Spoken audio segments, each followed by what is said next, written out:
When you step into, like, a cathedral today, you usually see this very serene figure in stained glass, right? Yeah, bathed in that quiet, colorful light. Exactly, the Prince of Peace. And it's a beautiful, pristine image, but it's completely separated from the dirt and the dust and, frankly, the politics of the real Oh, world. absolutely. The reality was a lot messier. Right. Because when you look at the actual objective historical record of first-century Judea, you find a man who was, well, a radical social disruptor, A massive disruptor. someone who shattered so many deeply ingrained cultural laws that the Roman Empire felt they had basically no choice but to execute him as a threat to the state. Yeah, he was a political threat. Yeah. So today we're putting away the theology, we're firing up the time machine, stepping out of that quiet cathedral and walking right onto the chaotic roads of first-century Galilee. We are hunting down the Jesus of history. And that distinction, between the figure of faith and the figure of history, that's the entire foundation of our exploration today. It's what makes this deep dive so fascinating. Right. Our mission is to look strictly at the paper trail. We're taking the ancient texts, the secular Roman and Jewish records, and applying the rigorous tools of modern historical scholarship. Just to see what they actually reveal. Exactly. To see what they reveal about his life, his relationships, and the specific social dynamics he completely disrupted. Now, just to set the ground rules for you, the listener, before we really dive into this evidence, obviously we are looking at material today that touches on massive religious themes. Oh, yeah. Themes that still carry huge political weight right now. Exactly. So we need to be clear that we are entirely impartial here. We aren't like endorsing any specific religious doctrines or taking political sides based on what these ancient authors wrote. Right. No sides here. Our only goal is to act as your guides through the objective history, unpacking what these texts actually say and, the methods historians use to verify them. Yeah, we have to start with the baseline demographic facts that the overwhelming majority of historians just agree upon. Okay, let's lay those out. Right. So the historical Jesus was a Galilean Jew born somewhere between 7 and 2 BC. Which always sounds funny, born before himself, but calendar quirks, right? Yeah, exactly. Calendar math is weird. But he spoke Aramaic. He lived in a very rural agricultural region that was under strict Roman occupation. Heavy military presence. Very heavy. And his entire public ministry was centered around this singular concept he called the kingdom of God. Okay, but I know what some listeners are probably thinking right now, because honestly, it's the first question I had when looking at these sources. Which is? Isn't the problem with studying him historically that, well, all of our documentation comes from his religious followers? Ah, yeah. That's a very common assumption. Like, the Gospels are fundamentally theological documents, Right. right?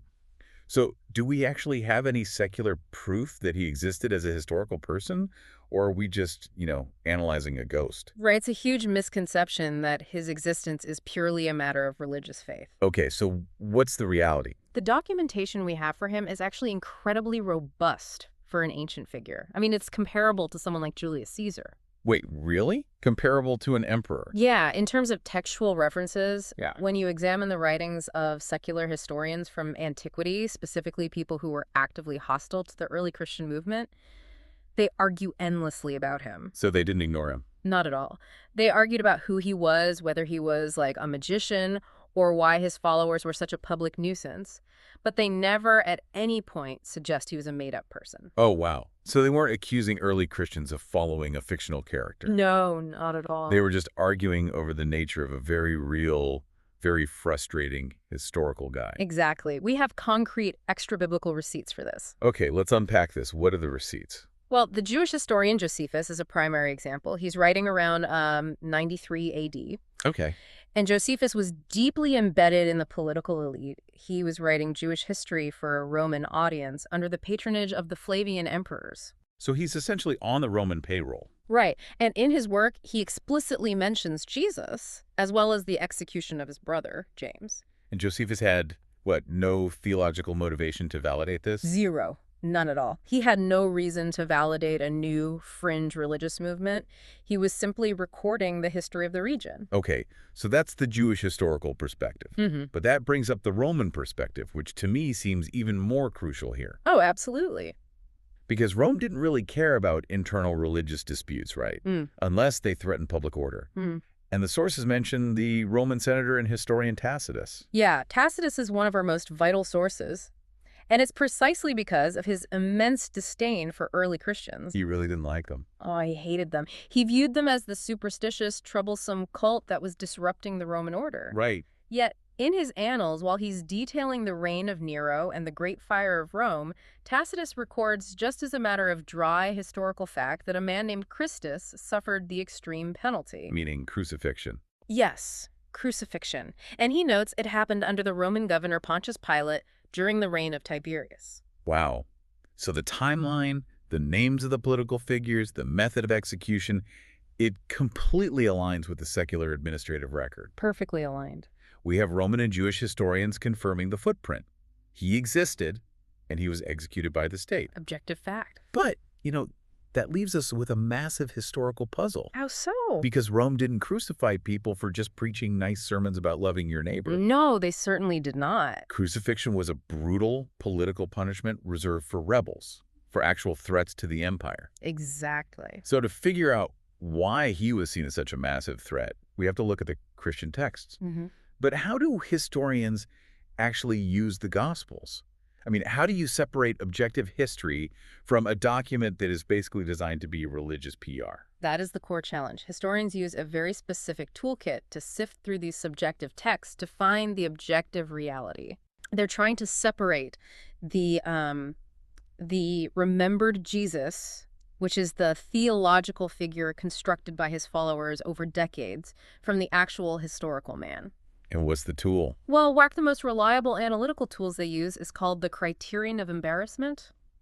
Wait, the Criterion of Embarrassment. Yeah. I'm trying to think of how we'd apply this logic today. It sounds almost exactly like how we analyze modern corporate PR. Oh, how do you mean? Like, if a massive tech company puts out a press release saying their CEO is a visionary genius and their new product is flawless, I just ignore it. Right, because that's what they're supposed to say. Exactly. That's just the narrative they want to project. But if that same official press release includes a detail admitting that, say, their CEO had to hire a rival company to fix a catastrophic coding error. Ah, interesting. I instantly believe it, because a PR team would never invent a detail that makes their guy look incompetent. Right. Are you saying historians read ancient religious texts with that exact same skepticism? That is a brilliant way to frame it. Yes, absolutely. You look for the details that cut against the grain of the author's own agenda. Okay, give me an example from the sources. Well, what's fascinating here is how this applies to the baptism of Jesus by John the Baptist. Right. All the major historical records include this event. Now, put yourself in the shoes of the early Christian church a few decades later. Okay. Their primary goal is to convince the entire Mediterranean world that Jesus is the ultimate, unrivaled divine authority. And baptism is fundamentally an act of submission. Precisely. It requires the person being baptized to, Yeah. submit to the authority and the spiritual instruction of the person doing the baptizing. Yes.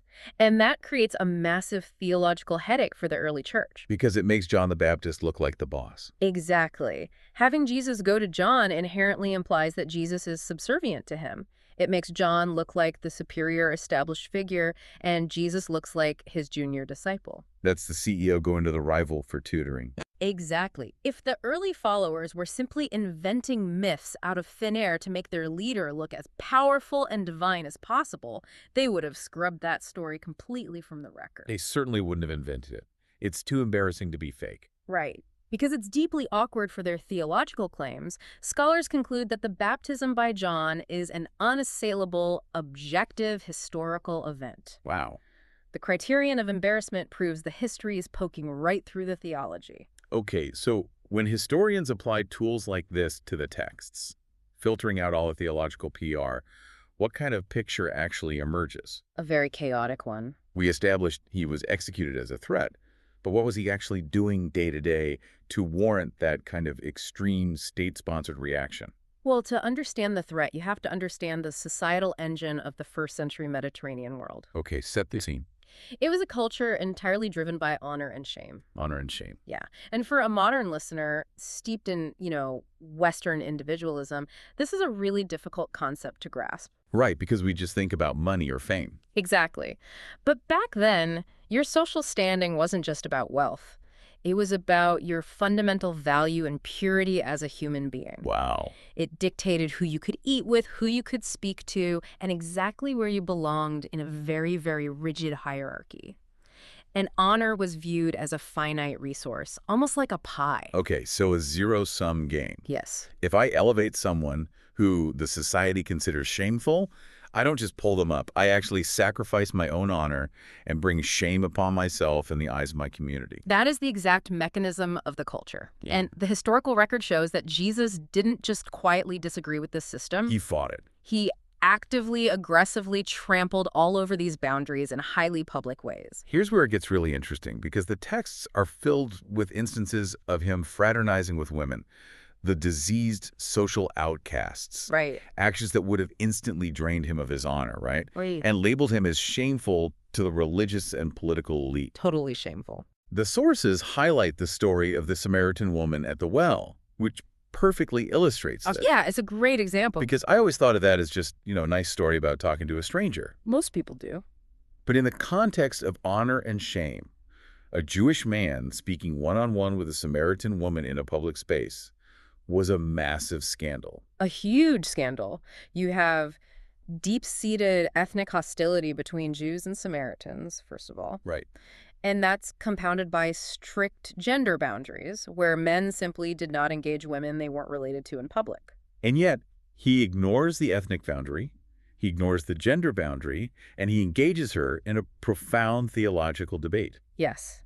And the result of that interaction, according to the text, is that she goes back and becomes a messenger, an evangelist for his movement to her own people. So he takes someone who the society deemed entirely devoid of honor and elevates her to a position of immense influence. Exactly. He completely flips the script. The other example that really drives this home for me is the story of the hemorrhaging woman. That one is incredibly powerful. To really grasp the stakes here, I was trying to map first-century Levitical purity laws onto something we'd understand today. Okay, what did you come up with? The closest modern equivalent I could think of is a severe biohazard protocol. Oh, that's really apt. Because of her chronic bleeding condition, this woman was considered legally and religiously permanently unclean. Right, permanently. Imagine someone walking through a crowded market covered in neon biohazard tape. The social terror wasn't just that she was sick.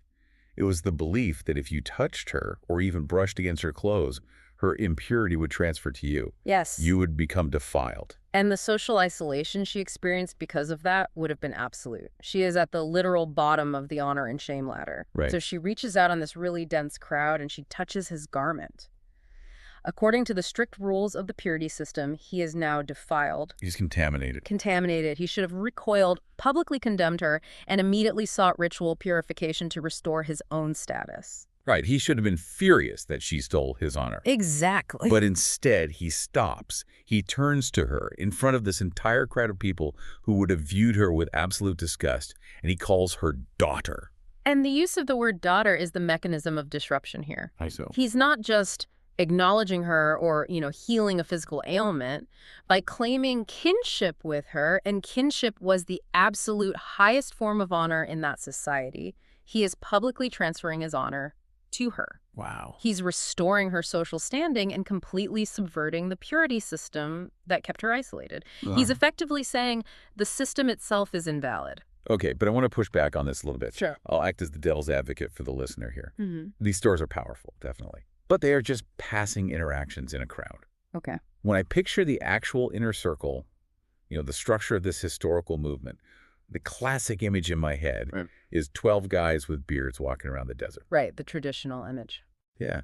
So is it possible that his actual organization was just as traditional and patriarchal as the society around him, and these stories are just isolated incidents? I'm glad you brought that up, because that traditional image of a purely male-dominated inner circle is one of the most pervasive historical inaccuracies out there. Really? Yeah, and modern scholarship is actively correcting it. When you look closely at the texts, specifically the Gospel of Luke, a radically different organizational structure emerges. Okay, what does Luke say? The movement was not just a boys' club. The text explicitly names several women, Mary, Joanna, Susanna, and many others who traveled with him. Right, and the text says they provided for the ministry out of their own resources. Yes. So they weren't just passively following along listening to sermons, they were the financial backers. They were the logistical engine of the movement. But again, a skeptical listener might ask, Mm. if the culture was as deeply patriarchal as you say, couldn't the author of Luke have just added those women into the story later on, maybe to appeal to a broader demographic? That's a fair question. How do we know their presence is historical fact and not just a later edit? Well, we return to the tools of the historian, Yep. specifically the criterion of embarrassment. Ah, right. And nowhere is this more evident than in the role of Mary Magdalene. Okay. Lay it out for us. Consider the resurrection narrative, which is the absolute central pillar of the early Christian claim. Right. When Jesus supposedly rises from the dead, who discovers the empty tomb? Who is the very first witness? It's Mary Magdalene. Exactly. It isn't Peter. It isn't the beloved disciple. It isn't any of the 12 men. She finds out first, and she is the one tasked with going back to tell the men. Now, if we connect this to the bigger picture, in first century Roman and Jewish jurisprudence, the testimony of a woman was widely considered unreliable. Like legally. Legally, Yeah. it was often completely inadmissible in a court of law. Wow. So if you are a group of men in a deeply patriarchal society trying to invent a religion from scratch, and you need to convince the world of your most spectacular, unbelievable claim, a literal resurrection, you would never construct a narrative where your primary foundational witness is someone whose testimony the culture automatically dismisses. You would have Peter find the tomb, Absolutely. accompanied by a Roman centurion and a Jewish priest, just to make it as legally ironclad as possible. Exactly. You'd want the best legal witnesses you could invent. So the fact that the story relies entirely on Mary Magdalene is incredibly embarrassing for the male leaders of the early church. Deeply embarrassing. They must have hated having to admit that they were cowering in a locked room while a woman discovered the defining event of their entire movement. The embarrassment proves the history. Mary Magdalene's role is so deeply ingrained in the objective reality of the events that they just couldn't scrub her out of the story. They were stuck with her. Yeah. And because of this, scholars effectively consider her the apostle to the apostles. She is the founder of the very first proclamation of the movement. So if we take all of this together, elevating the Samaritan woman, calling an unclean woman daughter, dismantling the purity laws, having women financially back the ministry, relying on Mary Magdalene as the primary witness? It's a clear pattern. Yeah, these are not random acts of charity. They are physical, undeniable demonstrations of a cohesive philosophy. Yes. And scholars refer to this philosophy as an eschatological reversal. Okay, let's break down that jargon for the listener. Sure. Eschatology is a theological term that refers to the ultimate destiny of humanity, or the end of the world. The final way things are supposed to be. Right, under divine rule. And Jesus famously summarized this reversal by stating, "The last will be first, and the first will be last." We hear that today, and it sounds like a comforting aphorism, something you put on a bumper sticker. Yeah, we've domesticated it. But in the context of the first century, it was a political earthquake. Because he wasn't just talking about the afterlife. Exactly. He wasn't just saying, oh, you'll get your reward after you die. He was advocating for a renewed social order in the present reality. He was bringing it to the here and now. Right. He was claiming that the divine order flips the honor and shame system completely upside down. So the marginalized, the poor, the diseased, the women trapped in these rigid hierarchies. They are the ones who hold the honor in this new kingdom. And the religious elite, the wealthy, the powerful. They're relegated to the bottom. Wow. You can suddenly see very clearly why Rome and the local authorities felt they absolutely had to execute him. Oh, yeah. He wasn't just teaching theology. He was actively dismantling the social glue that kept their hierarchical society functioning. He was a genuine threat to the stability of the state. So what does this all mean? To bring this out of the ancient dust and into the lap of the listener today, what does this historical perspective actually mean for the modern reader of these texts? Well, the sources suggest this history deeply challenges how modern institutions operate. In what way? It radically redefines the mandate of the movement he started. The historical Jesus taught an ethic of radical kinship that actively challenged exploitative systems. The challenge presented by the sources is that faith cannot simply be a passive system for securing personal salvation in the afterlife. Can't just be fire insurance. Exactly. It's meant to be a disruptive preparation for a new world right now, a world that actually manifests the fruits of equality. Wow. It asks modern institutions to look in the mirror. If the historical founder actively rejected purity laws, if he deliberately dismantled hierarchies to empower the marginalized, shouldn't modern ministry reflect that exact same disruption? That is a staggering proposition. It really is. Because when you peel back the layers of theology, when you ignore the polished, serene version of this story we're all so used to, the objective historical evidence reveals a man whose reality was infinitely more challenging than the curated image. Far more challenging. He didn't come to maintain the status quo or establish a comfortable religious club. He was executed because he was actively turning the social order of the empire completely upside down. So, as we conclude this historical investigation, this raises an important question for you listening today. What piece of evidence shifted your perspective the most? Right. Was it the hard secular corroboration from Roman records? Was it the realization of how the criterion of embarrassment exposes the true history? That's just so cool. It really is. Or was it the undeniable evidence of how profoundly women drove the foundation of the movement in total defiance of a patriarchal world? It is all incredibly compelling. Yeah. I want to leave you with one final provocative thought to mull over, something that really builds on the sheer friction of everything we've unpacked today. Hear it. We just established that the historical Jesus built a grassroots movement specifically designed to shatter patriarchal structures, to ignore religious purity laws, and to radically uplift the absolute margins of society. Yes, the historical record supports that. So, how did that very same anti-establishment movement eventually evolve into the highly rigid, hierarchical official state religion of the Roman Empire? The exact same empire that executed him in the first place. That is perhaps the greatest historical paradox of Western civilization. It truly is. Thank you for joining us on this deep dive into the dust of the first century. Keep asking the hard questions, keep interrogating the evidence, and we'll catch you next time.